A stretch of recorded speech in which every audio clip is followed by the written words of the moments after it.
Well, let's get some technical analysis now. We're joined by Richard Morrish, Head of Research. Richard, thank you very much for coming in. Let's start with some analysis of the pound, shall we? Yes, indeed, Anna. It's a pleasure to be here.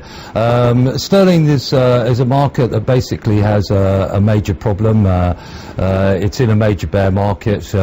When we broke through a cross state on the 20 and a harmonic point, and we took the 170.80 level, it led us to have this breakdown to 166, and we're having a technical correction within that at the moment. And that should target the market to possibly go as high as 175.64, but that's about as far as we would expect it to get. The market is in serious problems, and we're expecting a lot further downside pressures to come into sterling from here, and the whole point of this is that we are in a major problem against with sterling against the yen. The euro, by the way, isn't even out of the woods yet either. It's got the potential to go down to around 119, and sterling has got the chance to go down to 135, and this is why we brought along a slightly longer term chart which shows you what the impact of a fractured credit market was back in 81 to 84. And as you can see, we indicated on the chart with a little red arrow where we think we are roughly in the process at the moment. And effectively for sterling, we're saying that the market is only just getting underway for the bear market. We're standing very close to an opportunity to see a very accelerated bear market from here.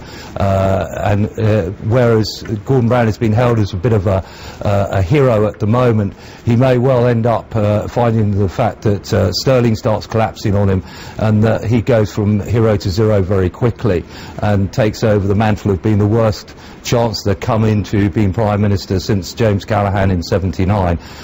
Certainly we expect a lot further pressure coming in sterling going ahead into the future. That would be a dubious title, Richard, wouldn't it? What about the US markets then? What do you see over on the NASDAQ? Over in the NASDAQ, we're at very critical levels now. The market is poised at this 1,717 level. What we've seen in the market is if it breaches the 1522 level, then the market should get a very, very accelerated downside. But the thing is that everybody is going on VIX, it's oversold, and the market is going to get a bounce back.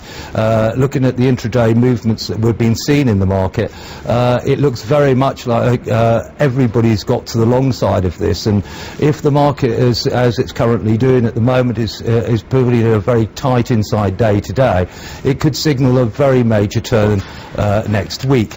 The critical point is that next week is absolutely vital for this market, because if it breaks next week onto the downside, the acceleration on the bear tack could be very, very quick and take us down to around the 1,108 level, which marked the 2002 lows. On the top side, for those that are looking for a rally, we expect it to get capped at around 1,952, but if it can get a constructive rally, it will go to 2,208. One thing we will stress in this is that, as far as we are concerned, that this is just purely correctional within a long-term bear market.